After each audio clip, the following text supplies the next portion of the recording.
You guys could have a seat, okay? I can't. Basically, we're moving on now to a new topic, right? It's really saying that this is totally new. Moving a little bit from the Abraham, Yitzchak, and Yaakov, all the wonderful things we're able to learn from the Avos. Now we move on to a new chapter, to a new sort of a new beginning. It's a totally new thing, based on Yidden Mitzrayim and Paroi, Moshe Rabbeinu, born in this week's parsha. Moshe Rabbeinu leading the Yidden out of Mitzrayim eventually. Totally new set of circumstances and set of lessons that we can learn.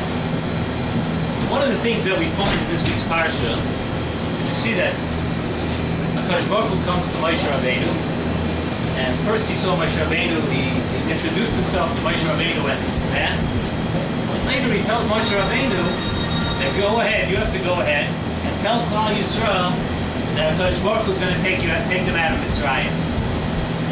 So Moshe Rabbeinu says, Ve'ein lo yaminu li. HaKadosh Baruch Hu, you're telling me to go tell them that they're going to get out of Mitzrayim. They're not going to believe me.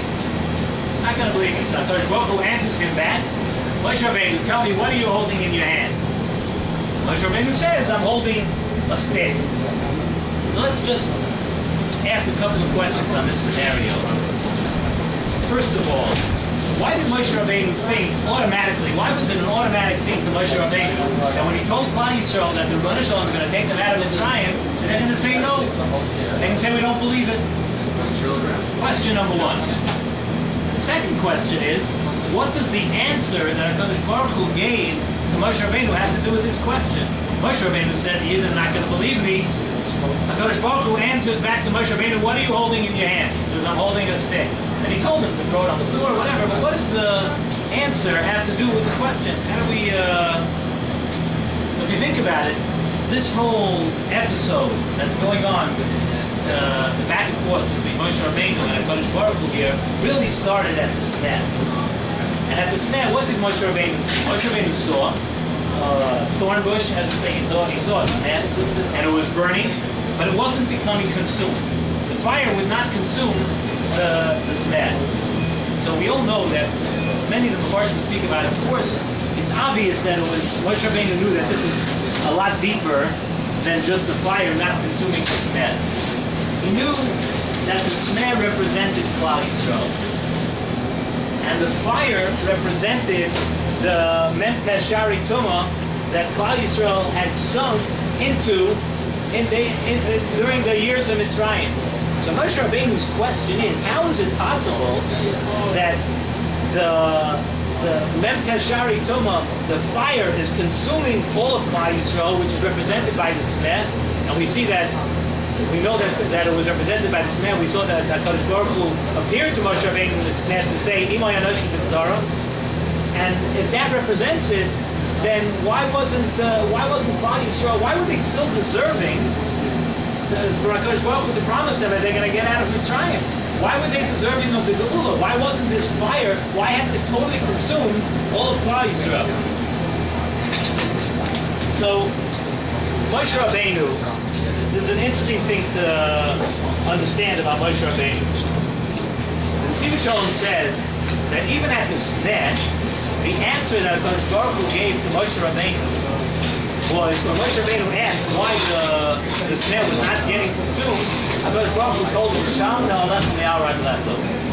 Sort of the same type of answer as he gave him with what are you holding in your hands. HaKadosh Baruch Hu told him, you know what? Moshe Rabbeinu wanted to know what's happening. He says, remove your shoes. Shal na'alecha me'arag lecho. Not to see Michelle, the beautiful thing. He said that Rabbi Shem was telling Moshe Rabbeinu, you're looking at it as if Klal Yisrael could be consumed. That when there's Mem Teshari Tumah, that could spell the end of Klal Yisrael. What HaKadosh Baruch Hu was telling Moshe was, L'sham na'alecha me'arag lecha, because the place that you're standing on is Admas Kodesh. He said, you're talking about Klal Yisrael. Klal Yisrael has, every single Yid has an inner kedusha in him that can never be destroyed. So he told him, Shal nalecha mi'al raglecha, because, so to speak, you're treading on holy ground over here. The hamakom that you're standing on is admas kaideshu. You can't talk about Klal Yisrael this way. You can't underestimate Klal Yisrael. And that was Moshe Rabbeinu. That's what Hakadosh Baruch Hu told him. The answer to his question was, he said, they're not going to believe me. He said, what are you holding in your hand? He said, I'm holding a matzah.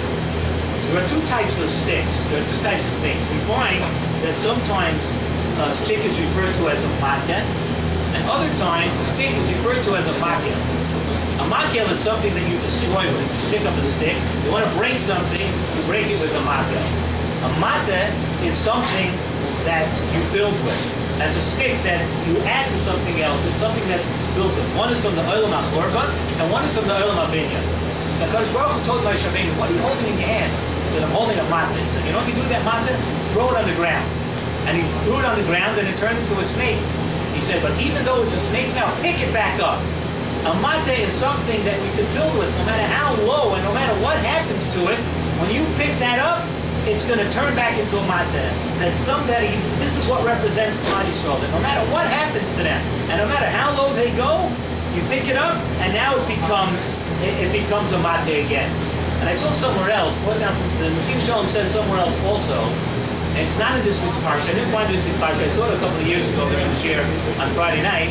Nasim Shalom says that when HaKadosh Baruch Hu asked Moshe what you're holding, and you're holding a matzah, he was telling him also that if you want to be a leader of Klal Yisrael, you have to be sure that you're always holding a matzah and not a makel. You have to believe 100% and wholeheartedly in the people that you're leading, that they can never, ever be consumed. There's always hope, and there's always that last point, before they reach the lowest point, they're going to come up again. And he compares it, in the Shalom, to a seed. Because when you plant a seed in the ground, what happens to the seed? The first thing that happens to the seed is it sits in the ground and it rots. And it gets worse and worse and worse. And if you watch a seed when it grows, it becomes totally deformed and rotten. But at the last second, he calls it the kusta de chiyusa, the last bit of life, with the last bit of life that it has, it sprouts, and out comes fruits, vegetables, trees, whatever grows. But until it totally rots away and totally becomes almost destroyed, you can't grow. And it can't become something that will become great. So that's what he compared. That's what he was saying about Klal Yisrael. You might think that Klal Yisrael was in the Mem Teshari Tumah, and Klal Yisrael is down, and Klal Yisrael is out. But you as a leader, you have to believe that this matzah, you have to believe that they're a matzah. What are you holding in your hand? You're holding a matzah. You have to believe that they're like this seed that just before the last second, it's going to grow to be something very big. And just to end off, you say that the Gemara says in Sanhedrin, near the end of Sanhedrin, the Gemara says, Ani Hashem ba'ita achishena, that I'm going to redeem Klal Yisrael in the right time.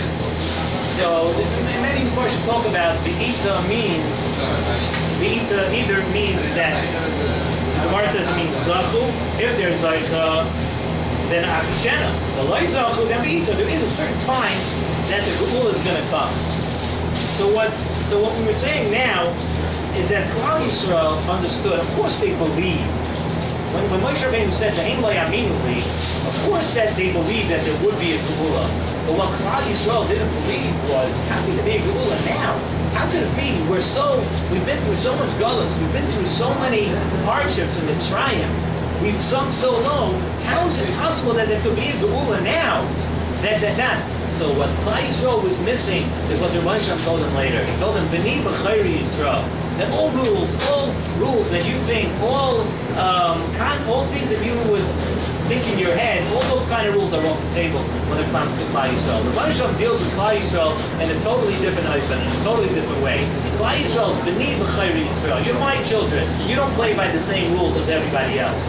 So when Moshe Rabbeinu said "Ve'ein lo yaminu li," of course he wasn't putting down Klal Yisrael totally that they won't believe. They just don't believe in themselves enough. They don't believe that even if it's not the time for geula, that we're able to get out of gullus. And this is something we could also bring to ourselves. This is something we could learn, that sometimes you look around and we say how people get down and they see what's going on in the world, and you read the news and you see what's going on, unfortunately sometimes in Klal Yisrael. But sometimes we say, how's it possible that the Rebbeinu Shalom is going to do such an amazing chesed, and one day Mashiach's going to come, we're not going to be able to believe it. But this is what a Yid has to always believe, no matter what it seems to you, that we're always Shanit B'Chayri Yisrael. We're HaKadosh Baruch Hu's children. We don't play by the same rules. And even if we're down and out, even if we're at the last bit of that seed, which hopefully if we're not, it's able to turn around in 1 second and such tremendous things to grow out of it. We should always like that. Beautiful.